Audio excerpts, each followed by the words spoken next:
Out of the many styles within flamenco, the rumba flamenca is one of the most well-known and widely received styles of flamenco around the world. So today you're going to learn a basic rumba flamenca strum pattern, and the good news is actually that it's a little bit easier than it looks.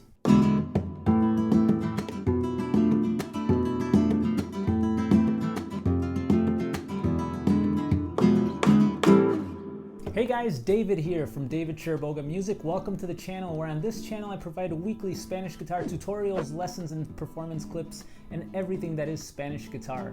So there's a few different patterns and variations of this strum, but today we're just going to look at one version that's a great foundation to start off the rumba pattern and to start your learning. The pattern that we're going to look at today is this one.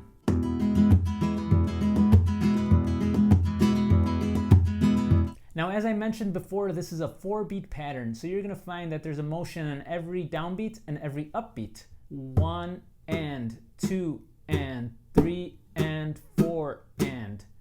So you have 8 motions to work with. Okay, so we're going to start off with a version for beginners which doesn't include the finger golpe yet. If you're not comfortable playing the golpe with the index or the golpe with the thumb,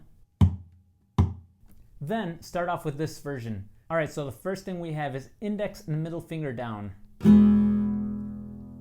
Index and middle finger up.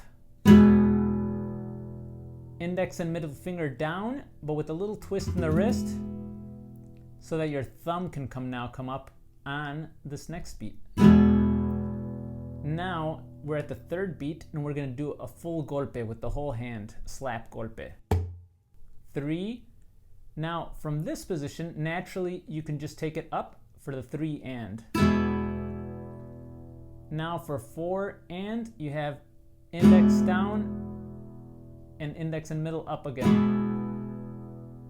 So again, that would be 1 and 2 and 3 and 4 and. All right, so now for those of you that are comfortable performing the golpe technique, we're going to start off with the golpe on the 1st beat. So there's 2 ways to go about this. We can continue to use our index finger, and by using our index finger, we're going to tap with our middle and our A finger by doing a little scissor motion. That's the first method. Or we can start off with the thumb by performing the golpe while we're just strumming down with the thumb. Hey, don't forget to like the video or leave me a comment down below if you're enjoying the video and learning some new tricks. All right, back to the video.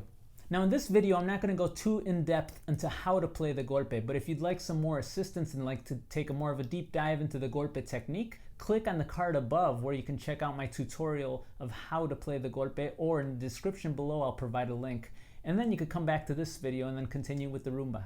So now that we have the 1st beat, I'm going to continue with the thumb on the 1st beat. So we're going to have 1 and 2 and 3 and 4 and down, up, slap, up, down, up.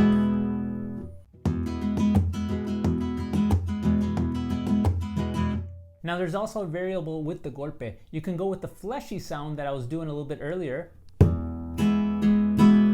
or you can also just go with the nail sound.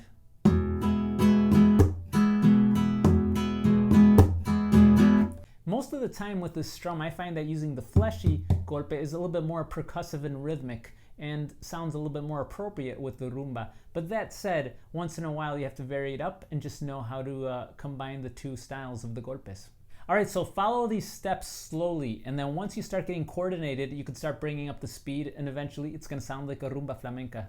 Alright, so I got one more tip for you. If you want to take the same pattern, not change anything about it, but you want to add one more golpe to it, and give it a little bit more percussion, you can add a golpe with the thumb when it's coming up.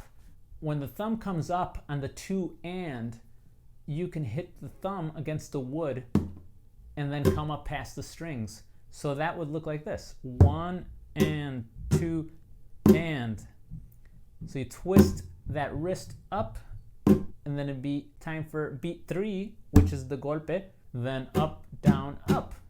Alright guys, that is your basic rumba pattern. Congrats if you got it. If you still feel it's a little too difficult, just keep working on it. You might need to look at some of the techniques again, so feel free to check out my technique videos in the description below, and I will see you in the next video.